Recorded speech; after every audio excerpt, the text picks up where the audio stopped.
ઘણી વખત એવું બને આપણે કેવું છે કે અમુક કાર્ય અમુક વ્યક્તિઓ મારફતે થતું હોય જેમ મહારાજ પણ આ પૃથ્વી પર જ્યારે મનુષ્ય ચરિત્ર કરવા પધાર્યા ત્યારે મહારાજ પોતાની સાથે 500 પરમહંસોની ફોજ લાવ્યા અને મહારાજે ભક્ત ચિંતામણી હરિલામૃત સત્સંગી જીવન ગ્રંથની અંદર આ બધું વિસ્તારથી વર્ણન કરેલું છે। એની અંદર મહારાજ આજ્ઞા કરતા કે હવે સંતો ગઢપુર બહુ રોકાણા, હવે તમે ગામડે જાઓ અને ભગવાનની સત્સંગની જે દિવ્ય વાતો છે જેના માટે અમે અહીંયા આવ્યા છીએ તમે ભક્તો સુધી પહોંચાડો। આ મહારાજે સંતોને આજ્ઞા કરી, એનો અર્થ મહારાજે સંતો ઉપર ભરોસો મૂક્યો,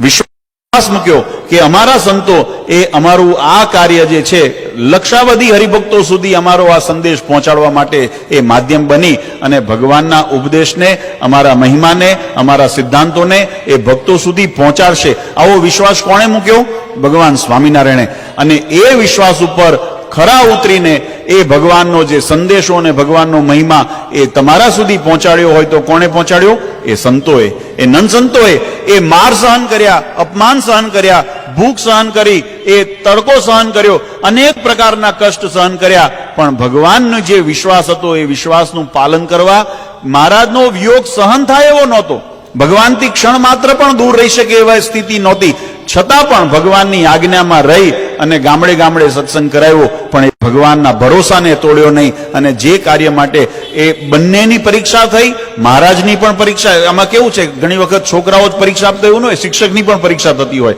શિક્ષકે શું શીખવાડ્યું અને છોકરાઓ શું શીખ્યા, એમ ભગવાને આજ્ઞા કરી, એ મહારાજે પોતાનો વિશ્વાસ મૂક્યો, સંતોએ વિશ્વાસમાં ખરા ઉતરી અને આજે આવો જે નવપલ્લવિત આપણે જે આ વાડી જોઈએ છે, સત્સંગનો બગીચો જોઈએ છે, એની અંદર પાયાની અંદર એ સંતોએ પોતાનો લોહી પરસેવાના રૂપમાં પાડી અને આ સત્સંગને ખીલાવ્યો છે, એટલો એમનો આપણે ઋણી છીએ।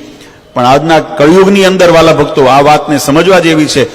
અમે પણ એ વિશ્વાસ મૂકીને આજ્ઞા કરતા હોઈએ કે જાઓ સંતો ગામડે જઈને કામ કરી આવો, પણ હવે એ જઈને ત્યાં શું કરે છે ને એની ચકાસણી તમારે રાખવાની છે।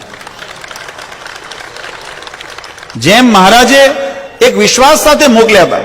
કે અમે આ લખેલી શિક્ષાપત્રી છે, શિક્ષાપત્રીનું પાલન કરાવજો,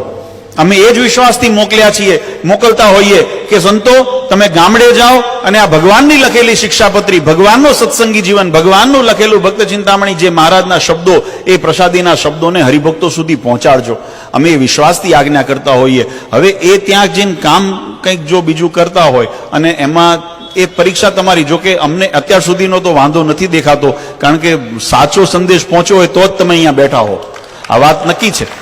તમે જો સાચું શીખ્યા હશો તો તમે એ ભગવાનના માર્ગે રહેશો અને જ્યાં જેને બરાબર પિયુષ નહીં પાયા અથવા તો એને નહીં પીધા એ પછી ગમે ત્યાં માયાના ભ્રમણાની અંદર એ ભટકતા રહે।